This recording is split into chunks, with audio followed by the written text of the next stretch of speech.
Sin distancias, la UNED en Radio 3.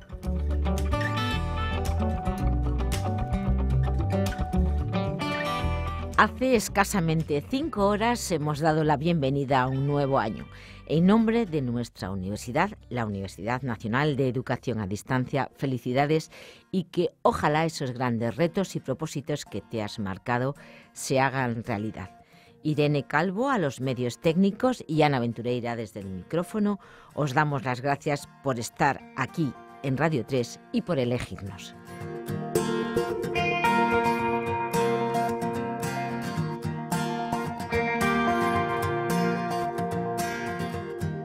Nuestra cita hoy con la cultura y la actualidad nos lleva hasta una novedad editorial muy interesante y que acaba de ver la luz recientemente. Historia de la Nación y del Nacionalismo Español es una obra coeditada por la Fundación Ortega Marañón y Galaxia Gutenberg y dirigida por 3 profesores de otras tantas universidades: Andrés de Blas de la UNED, Antonio Morales Moya de la Carlos III y Juan Pablo Fusi de la Universidad Complutense. Es una ingente obra, como nos van a explicar ahora, que pretende cubrir un vacío historiográfico en el nacionalismo español. En el libro, que realiza un recorrido cronológico del concepto de España desde sus orígenes mitológicos hasta el siglo XX, participan 48 autores, la mayoría historiadores. Andrés de Blas, catedrático de Ciencia Política de la UNED, es uno de los 3 coordinadores del libro y nos lo presenta en esta charla con el profesor del Departamento de Ciencia Política y de la Administración de la UNED, Jesús de Andrés.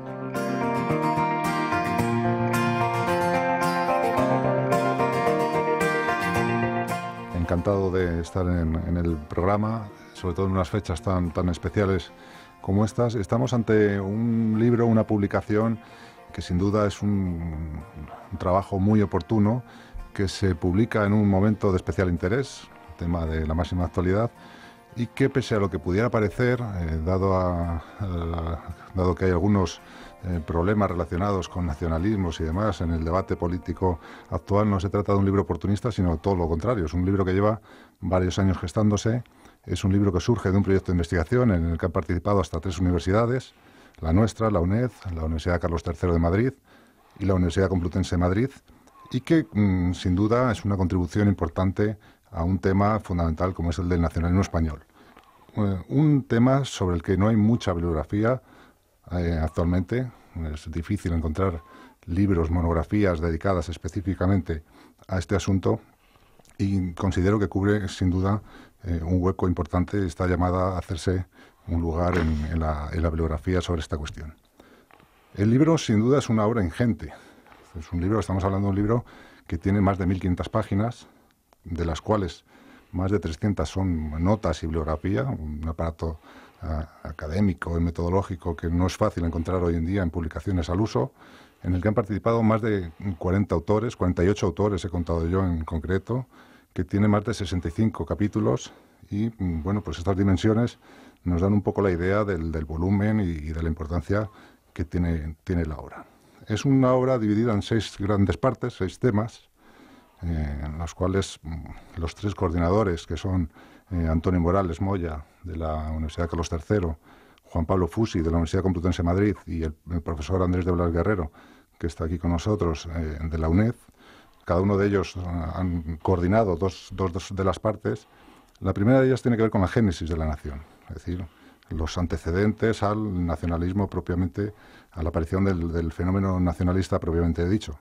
Entonces hay trabajos en esta primera parte, coordinada, como digo, por Antonio Morales, que van desde los orígenes mitológicos de España, un trabajo de Pepe Álvarez Junco, la idea de España en la Edad Media, en el siglo XV, en los siglos XVI o XVII, por Ricardo García Cárcel, o en el siglo XVIII por el propio Antonio Morales. A continuación hay un segundo capítulo, un segundo tema, que es la España del siglo XIX y las distintas formas del nacionalismo español. Ahí se abordan cuestiones como los conceptos de patria y nación, la cuestión del imperio americano y su pérdida, la cuestión del romanticismo y la idea romántica en la nación española, la nación progresista, la nación moderada, el republicanismo, la literatura, Galdós, etcétera, etcétera, la pintura, la música, todas estas cuestiones relacionadas con el surgimiento del nacionalismo, en concreto en el siglo XIX. La tercera parte, el tercer gran tema que se aborda en esta obra monumental es la España del siglo XX. Es coordinada por el profesor Andrés de Blas y en ella pues, distintos especialistas hablan sobre cuestiones como la crisis del 98, es el trabajo que realiza Javier Varela, compañero también de la UNED, el regeneracionismo español, capítulo del propio Andrés de Blas, el españolismo de los liberales monárquicos, un trabajo de Javier Moreno Luzón, o el españolismo de los conservadores, otro capítulo de Carlos Dardé, el movimiento obrero, de Daniel Guerra Sesma, el nacionalismo autoritario, algunos autores que tienen que estar en una monografía de este tipo, como son Ortega, Azaña, o autores literarios como Pío Baroja o Blasco Ibáñez. Sin duda, bueno, pues esta parte es una de las más sustantivas y de las más voluminosas. En la cuarta parte, en el cuarto gran capítulo, se trata la cuestión de la España del siglo XX. Los años 1936 a 1978 y está dirigida por Juan Pablo Fusi. Y en ella se tratan cuestiones relacionadas con el franquismo y la transición a la democracia. En la quinta parte, de nuevo coordinada por Andrés de Blas, pues, se trata la cuestión de España vista desde la periferia, es decir, España desde Cataluña, en un trabajo de Ángel Duarte, España desde el País Vasco, un trabajo de Luis Castells y Juan Gracia, desde Galicia, un capítulo de Jacobo García Álvarez, o de Valencia, un trabajo de Xavier Coller. Y por último, se trata la cuestión de España desde el exterior en un trabajo de Juan Pablo Fusi. La primera pregunta que yo le haría al profesor de Blas es cómo ha sido la elaboración de este libro, porque, como decía, no es oportunista, sino que es oportuno y, sin duda, pues fruto, resultado de muchos años de trabajo y de investigación. Pues efectivamente ha sido una elaboración lenta. El punto de partida es la coincidencia de Antonio Morales, de Juan Pablo Fusi y mía en el interés por el tema. Es una cuestión en la que hemos venido trabajando desde hacía tiempo y nos pareció oportuno la realización de este trabajo como una síntesis, y no solo como una síntesis, sino como un estado de la cuestión por lo que hace a la historia de la nación y del nacionalismo español. Nos lo planteamos hace 6 años en el marco de la Fundación Ortega Marañón y hemos trabajado desde entonces y aparece ahora en medio pues, de esta polémica política a la que tú aludías, pero sin conexión con ella. La verdad es que ha sido una coincidencia porque, como te digo, el trabajo tiene una fecha larga de iniciación. Esa ha sido la historia del libro, ¿no? Una de las primeras preguntas, Andrés, que se puede realizar un lector que se acerque a un trabajo de estas dimensiones y de estas características es si se puede hablar de nacionalismo. El título, yo creo, no sé si lo hemos dicho, es Historia de la Nación, del nacionalismo español, lo ha dicho bien Ana en su presentación.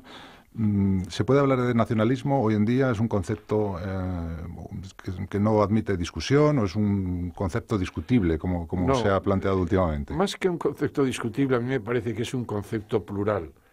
Tras la etiqueta de nacionalismo se esconden muchas cosas y se esconden muchos movimientos ideológicos de signo distinto. Puede haber un nacionalismo no fácilmente distinguible de una actitud patriótica, de una actitud de identificación con la nación, de solidaridad con ella. Puede haber un nacionalismo, y de hecho ha habido en la vida española un nacionalismo de orientación conservadora y de orientación incluso reaccionaria, y puede haber un nacionalismo de inspiración liberal democrática, que es sin duda el que más nos ha interesado en la elaboración del libro, quizá porque era con el que teníamos una coincidencia de fondo a la hora de plantearnos la obra, ¿no? Sin duda, Andrés, nadie pone en cuestión que España es un Estado consolidado, es uno de los estados más antiguos de Europa, que surge pues, a finales del siglo XV, como surge en el resto de estados europeos, tras la concentración de los reinos medievales, en nuestro caso particular, pues de los reinos de Castilla y Aragón, a los que se suma la conquista de Granada, luego la incorporación más tardía del reino de Navarra, y cuya forma política, como en todos estos reinos, fue la de la monarquía absoluta. Una monarquía absoluta, bueno, en aquel momento, pero cuyos orígenes están ahí y cuyos más de 5 siglos de existencia conforman una realidad sin duda plenamente consolidada. Sin embargo, es cierto, y eso se analiza en el libro, que el nacionalismo español de raíz liberal, de un liberalismo que surge a finales del siglo XVIII, si le queremos poner una fecha en concreto, pues a partir de la Revolución Francesa, Ese nacionalismo ha tenido, en el caso concreto español, más problemas a la hora de consolidarse. Por un lado, pues la resistencia lógica de los partidarios del antiguo régimen, algo que ocurrió o que ha ocurrido igualmente en el resto de estados europeos, y por otro lado, la perenne incapacidad financiera del propio Estado español, que no pudo implantar las políticas que hubiera debido de este tipo, políticas de tipo nacionalizador, a través de la escuela, a través de la milicia, a través de los recursos estatales, ¿no? Mi pregunta es, Andrés, si estas debilidades del Estado español han impedido, en cierta forma, el desarrollo normal de un nacionalismo español liberal hoy en día, o si consideras que utilizar argumentos de este tipo no tienen sentido hoy. El nacionalismo español, pues como mínimo, si hacemos un recorrido corto, tiene más de 200 años y quizás este tipo de cuestiones pues no tienen sentido. No sé cuál es tu opinión. Hombre, sin duda ninguna, esa debilidad a la que tú aludes del Estado español decimonónico y del primer tercio del XX ha condicionado el desarrollo de un discurso nacionalista español. Lo que sucede es que no lo ha condicionado al punto de impedir su desarrollo. Es verdad que el Estado español tiene notables debilidades a lo largo del siglo XIX, pero es verdad también que el Estado español, desde la Revolución Gaditana, desde 1812, se establece un orden liberal que en medio de contratiempos, en medio de revueltas, en medio de guerras civiles en ocasiones, de pronunciamientos militares, etcétera, es un orden que va a durar en la historia española. El liberalismo español va de 1812 a la proclamación de la dictadura del general Primo de Rivera en 1923, que es un periodo muy largo de nuestra historia. En medio de los cambios constitucionales que se registran en ese periodo, hay líneas de continuidad. La Constitución de 1837 es un poco el zócalo sobre el que se asienta la posterior historia constitucional de España hasta la Constitución republicana de 1931. El Estado efectivamente tiene debilidades, pero el Estado va haciéndose notar en la vida española. La organización provincial cala en la vida española, cala la vida de los grandes cuerpos de la administración, cala en definitiva un orden liberal en el marco de un Estado que efectivamente presenta debilidades en comparación con los estados más desarrollados de Europa, pero no tantas como en ocasiones se ha subrayado, y desde luego no visibles en relación con la Europa menos desarrollada. Como sabes muy bien, cuando hablamos de Europa en este país, desde el 98, hablamos de Alemania, de Francia y de Gran Bretaña. Pero Europa es más compleja. Hay una Europa mediterránea en la que se inserta nuestro país, y en ese contexto yo no hablaría tanto de la debilidad, que es cierta, del Estado español, como de un condicionamiento para el desarrollo de un nacionalismo español que no es tan débil como cabría presumir de esos límites de nuestro Estado, ¿no? Uh-huh. Sin duda una cuestión importante y que ha condicionado la evolución última del nacionalismo español tiene que ver con el franquismo, ¿no? La monopolización que el franquismo hizo de un nacionalismo de corte autoritario, excluyente, antiliberal, en último término, confesional, también de corte militar. ¿Qué ha supuesto para la evolución normal del nacionalismo español? Quiero decir, ¿es una excepción en la evolución del nacionalismo español? ¿Es un punto y seguido? ¿Qué ha supuesto y sobre todo qué problemas ha traído consigo para la normalización del nacionalismo español? Sí, efectivamente el franquismo hizo del discurso nacionalista uno de sus elementos fundamentales de legitimación, sobre todo en la primera etapa de la vida del régimen. El nacionalismo franquista es muy complejo, es un sincretismo entre una línea de nacionalismo conservador, el nacionalcatolicismo, que se inicia en la segunda mitad del siglo XIX y que posteriormente tiene su gran teorizador en la obra de don Marcelino Menéndez y Pelayo, y su puesta al día en los años 30 en la obra de los Hombres de Acción Española. Junto a esa línea de nacionalismo conservador, el franquismo une un nacionalismo de inspiración fascista, un nacionalismo en parte teorizado por José Antonio Primo de Rivera, pero sobre todo por Ledesma Ramos y por Onésimo Redondo. A eso une también la presencia de un sector del regeneracionismo español, no del bloque del regeneracionismo, porque el regeneracionismo es un movimiento muy complejo, pero sí tiene una línea, digamos, más autoritaria, que es la que interesa al régimen franquista. Junto a eso se une la puesta al día de un discurso nacionalista español por el carlismo, una puesta al día que inicia Vázquez de Mella y que posteriormente culmina Víctor Pradera, se culmina en los años 30, y en fin, un componente militar ligado sobre todo a la experiencia marroquí, que lleva a un sector de la oficialidad del ejército a identificarse con un nacionalismo muy conservador, de propensión colonial, de propensión imperialista. Todo esto es amalgamado por el régimen de Franco en un discurso legitimador muy excluyente.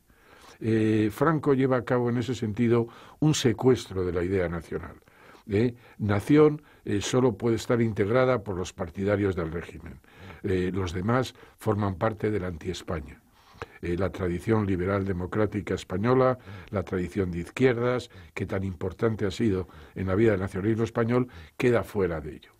¿Cuál es el resultado de ese secuestro? Pues el que tú insinúas, el que durante muchos años este país ha vivido prisionero de la idea de que el discurso nacional, que el nacionalismo español era algo ligado a la dictadura, que en definitiva incluso la propia idea de nación española era un poco el invento para los menos ilustrados, el invento de Franco, para los más ilustrados el invento de don Marcelino Menéndez Pelayo. Se ha configurado pues una reticencia hacia la idea nacional que ha tenido predicamento especialmente en el momento de la transición y que todavía tiene su eco en la vida española.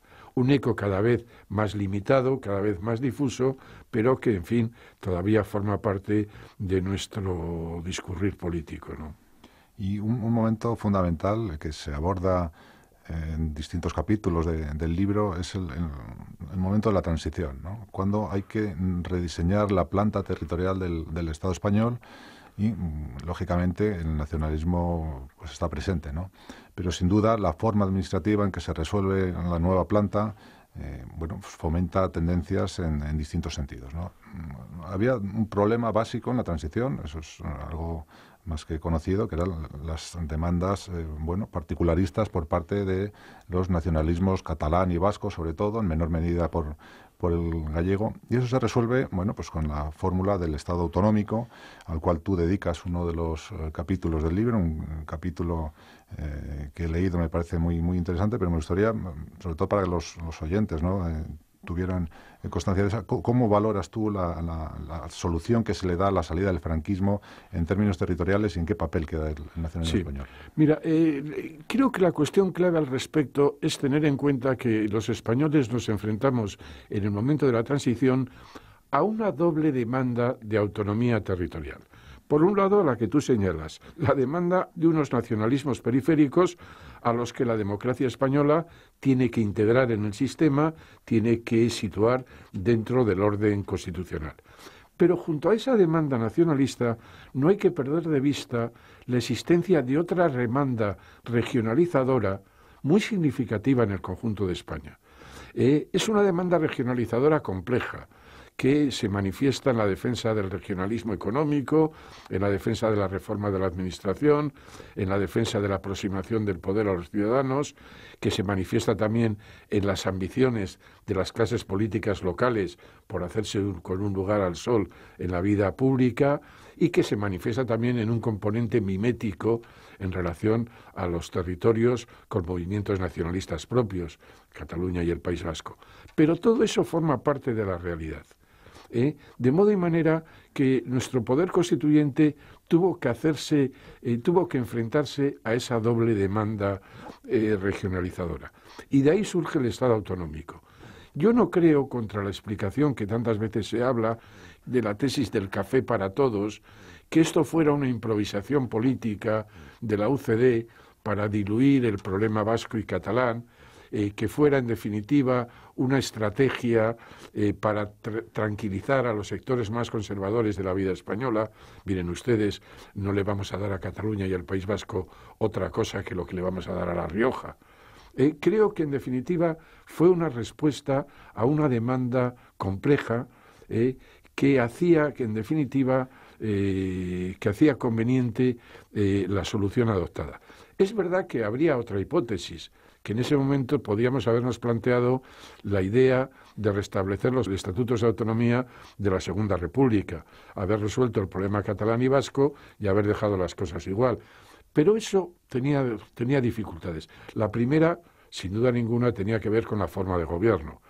Restablecer la legalidad republicana en el marco de una monarquía parlamentaria podría chirriar. Pero es que además nos enfrentábamos al dato de que tarde o temprano se iba a producir un efecto mimético de la autonomía catalana y vasca, que iba a ser muy difícil en la España de los años 70 congelar la demanda de otros territorios, habiendo algunos que tenían un nivel de autonomía. Por eso, al final, la fórmula adoptada fue un poco la preconizada por Ortega y Gasset en los debates constituyentes de los años 30, la idea de regionalizar el Estado. Eso al final fue lo que se impuso y, en mi opinión, con fundamento. No fue una decisión frívola, fue una decisión adoptada atendiendo a las circunstancias, ¿no?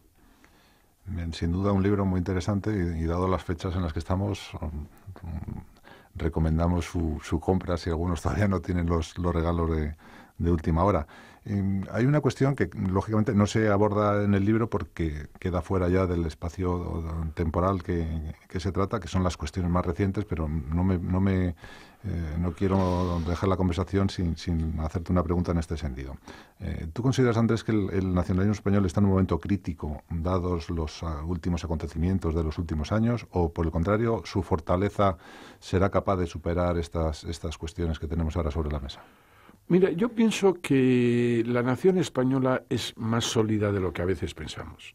Yo creo sinceramente que el peso de la historia, el pasado reciente de este país, todo ello confluye en el mantenimiento de una nación española dentro de la vida política actual, dentro de la Unión Europea, pero en definitiva yo no creo que esa nación española se haya diluido. Creo que en ese sentido un nacionalismo liberal democrático de identificación con esa nación tiene un sentido en el momento actual. Un nacionalismo que, de acuerdo con los valores constitucionales, tiene que abrirse a una convivencia con otras sensibilidades nacionales. Nuestra Constitución, la Constitución de 78, tiene como gran solución para el problema nacional la defensa de un orden de lealtades compartidas. De que un individuo, un ciudadano, puede ser leal a Galicia, puede ser leal a España, puede ser leal a la Unión Europea y puede sentirse ciudadano del mundo. La idea, en definitiva, de que hay un fatal enfrentamiento entre sensibilidades nacionales es un prejuicio decimonónico, pues paralelo al prejuicio de la fatal lucha de razas, la fatal lucha de clases, la fatal lucha de religiones.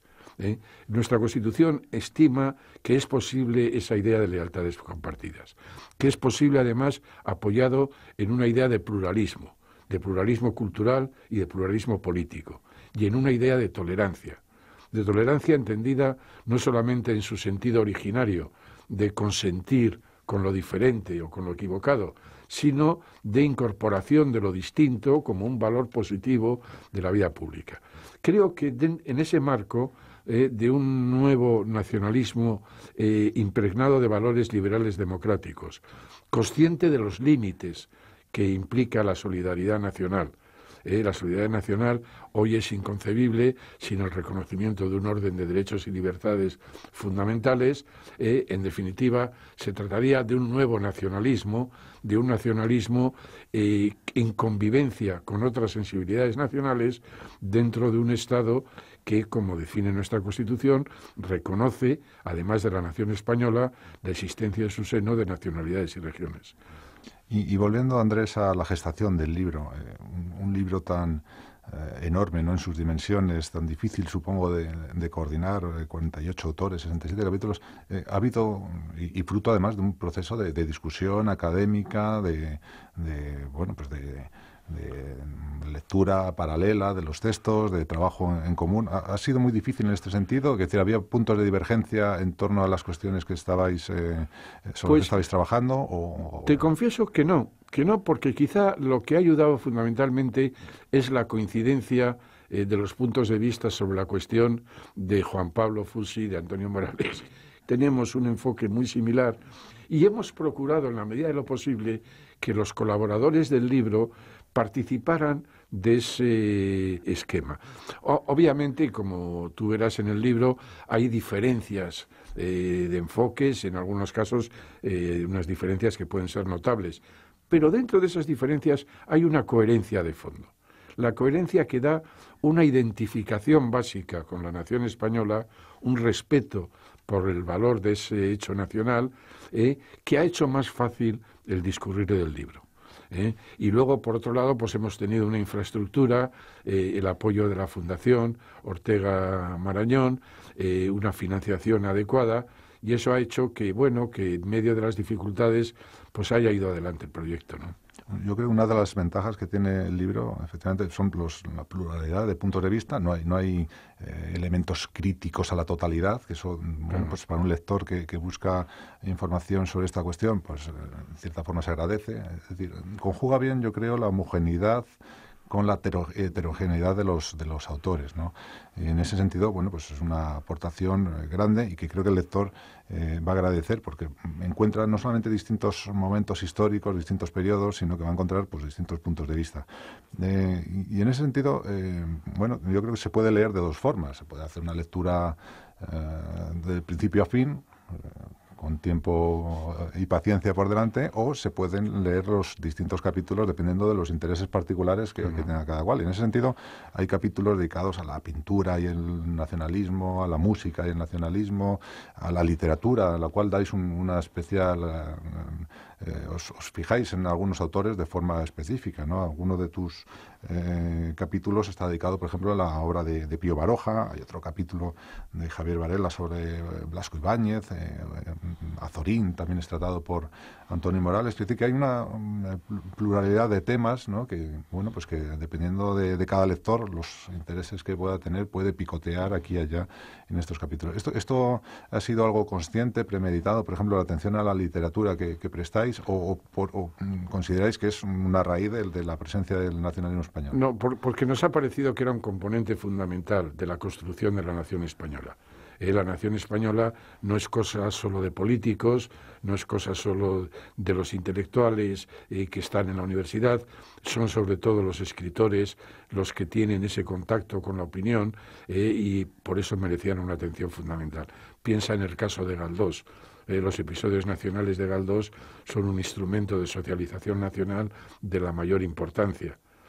Son unos libros muy leídos, que tienen una amplia audiencia, y por lo tanto dedicarle atención a Galdós era obligado. Quizás Galdós llegó a donde no llegaba el Estado, ¿no? Efectivamente. Esa socialización que no pudo hacer el Estado a través de la escuela, como ocurrió en otros países. Estoy pensando en Francia. El paralelo de Galdós es el paralelo a don Modesto Lafuente con su Historia General de España. La Historia General de España llega a los profesionales, a los eruditos, a los hombres instalados que tienen bibliotecas en sus estudios, mientras la obra de Galdós tiene un calado mucho más popular, llega a una clase media-baja, a una clase popular incluso. Por ejemplo, las bibliotecas de las casas del pueblo en España, todas tienen los episodios nacionales. En ese contexto, la atención a la obra de Galdós era obligada. Pero no solo a Galdós, como tú dices, sino en general a toda la gran literatura del siglo XIX y del siglo XX. Nos ha parecido que era un tema muy significativo y que yo creo que está muy bien tratado en el libro, sobre todo en las colaboraciones de Mayner, que me parece que son uno de las aportaciones más significativas del fascismo y la literatura. Efectivamente. ¿No? También hay una monografía reciente en el mercado ahora mismo. Bien, Andrés, pues nada más que agradecerte, felicitaros a los coordinadores y a los autores por la elaboración de este magnífico libro, animar a los lectores que tengan curiosidad a acercarse a él, porque sin duda cubre un hueco en la bibliografía sobre esta cuestión y pone el listón muy alto, ¿no? Yo creo que es una obra que va a ser obra de referencia en los próximos años. Hay que decir que a pesar de las 1.500 páginas que tiene, ha sido editado y puesto en el mercado con un precio muy asequible, ¿no? Algo que es sorprendente, ¿no? La verdad es que la labor de la editorial Galaxia Gutenberg y Círculo de Lectores es asombrosa. Y por lo que me comentabas antes de entrar al estudio, las salidas ha sido muy buena, ¿no? Sí, ha tenido sí. un éxito. No, yo creo que la estrategia de la editorial ha sido muy inteligente. Por encima de los 40 euros cuesta mucho comprar un libro. Entonces, el haber puesto ese límite al precio de la obra ha sido una decisión muy inteligente. Son en términos 32 euros, ¿no? me parece. Entonces, creo que sí, que ha sido muy acertada. Es verdad que la obra se beneficia de la ayuda a la investigación que ha tenido el trabajo. La financiación a cargo de la Comunidad de Madrid, ha sido empleado el dinero en contribuir a la edición del libro, pero en fin, estamos muy contentos de cómo se ha hecho. Sin duda una edición con una factura magnífica y bueno, pues nada más que felicitaros de nuevo a ti y a los autores y animar a los posibles lectores, futuros lectores interesados en una cuestión tan importante y tan de actualidad para aquel que se quiera acercar a este fenómeno, ¿no? y comprenderlo en profundidad, pues animarlos a que compren el libro. Muchas gracias y felices fiestas. Muchas gracias.